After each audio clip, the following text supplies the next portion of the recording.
સમય ગયા પછી સમય સમજાય છે. સમય ગયા પછી જ સમય સમજાય છે. નિયત છે જે તે અવશ્ય થાય છે.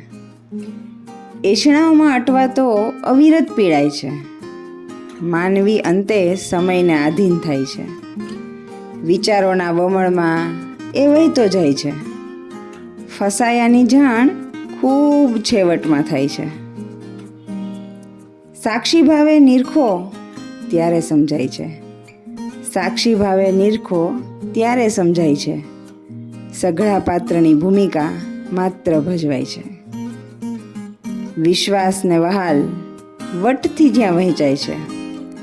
વિશ્વાસને વહાલ વટથી જ્યાં વહેંચાય છે, વાવેલા આંબામાં ત્યારે ફળ થાય છે. સમય ગયા પછી સમય સમજાય છે.